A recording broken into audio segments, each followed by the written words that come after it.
అందరికీ నమస్తే అండి. ఇప్పుడు 2022, 23 ఆ ప్రాంతంలో ఆయన టీటీడీ ఈవోగా ధర్మారెడ్డి ఉన్నాడు. ఇది మీ అందరికీ తెలిసిన విషయమే. కానీ ఒక ఉదాహరణ చెప్తాం. మాలేసి ఉన్నాం మేము 2022లో అయ్యప్ప స్వామి దర్శనం చేసుకొని అన్ని టెంపుల్స్ దర్శనం అయిపోయిన తర్వాత తిరుమలకి వచ్చాం మేము. 11 మంది మొత్తం స్వాములు, 2 సివిల్ స్వాములు, మొత్తం 14 మంది డ్రైవర్తో సహా. మేము దర్శనానికి వెళ్ళినప్పుడు అక్కడ సర్లే మామూలుగా యథావిధిగా అంతకుముందు ఎంత నీట్గా ఉండింది. నేను ఎప్పుడు కానీ తిరుమలకి టైం దొరికినప్పుడల్లా కనీసం సంవత్సరానికి 1-2 సార్లు దర్శనం చేసుకుంటూనే ఉంటాము. ఆ సంవత్సరం మాల్లో ఉండి అందరం వెళ్ళినాము. అక్కడ ఎక్కడ పడితే అక్కడ అన్నప్రసాదాలు మనం క్యూ లైన్లో వెళ్ళే దగ్గరనే పడేస్తున్నారు. సర్లే ఏమో అనుకుని అమ్మకున్నాం.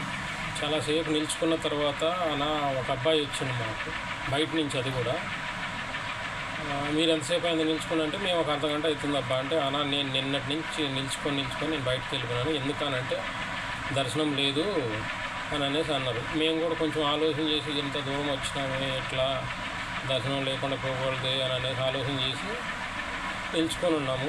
కానీ మళ్ళీ ఇంకొక అతను వచ్చి 2 రోజులు దర్శనం లేదు, చేస్తలేదు. ఎందుకనంటే టీటీడీ ఈవో ధర్మారెడ్డి కొడుకు చనిపోయినాడు. ధర్మారెడ్డి కొడుకు చనిపోతే తిరుమలకు సంబంధం ఏముంది? ఏమయ్యా ధర్మారెడ్డి, తిరుమలకి నీ కొడుకు సావుకి ఏమైనా సంబంధం ఉందా? మీరేం రాచరిక పాలన చేస్తున్నారా? ఇది నేను ప్రత్యక్ష సాక్ష్యం. మీరు కావాలంటే అక్కడ తిరుమలలో పనిచేసే ప్రతి ఒక్కరిని అడగొచ్చు. దీన్ని తప్పు కాదంటారా? మీ ఇంట్లో కట్టుకున్న టెంపుల్ అది తిరుమల అనేది. నీ కొడుకు వాడు ఎవడో టీటీడీ ఈవో కొడుకు చనిపోతే తిరుమల టెంపుల్ని బంద్ చేస్తారు. దర్శనాలు చెప్పి లేదు 2 రోజుల నుంచి. నీకు అంత జరిగినా కూడా నీకు బుద్ధి రాలే ధర్మారెడ్డి అనేటోడికి. సరేనా? నీ కొడుకు ఏ పొజిషన్లో చచ్చిపోయినాడు తెలుసా మీకు? అసలు ఇల్లు ఫిక్స్ చేసుకొని తర్వాత చనిపోయినాడు. అంత జరిగిన తర్వాత కూడా నువ్వు మళ్ళా సంవత్సరం 23లో చూసినాం నువ్వు చేసిన అక్కడ అకృత్యాలు. ఇప్పుడు మళ్ళా కొత్తగా అది లడ్డూ వివాదం. ఎంత నీచానికి ఒక దిగినారే ఆ బాబు మీరు. అసలు నిజంగానే ఎంత దారుణానికి మీ ప్రకృతి లంచాల కోసం ఆఖరికి ఆ దేవదేవుడితోనే పెట్టుకున్నారు మీరు. ఏం జరిగింది?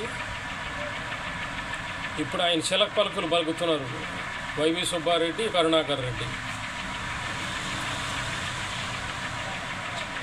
ఇప్పుడు సమాధానాలు చెప్పండి. ల్యాబ్ రిపోర్ట్స్ వచ్చినాయంట. ఛీ అమ్మ, మీరు అసలు మనుషులుగా ఎట్లా పుట్టినారా మీరు?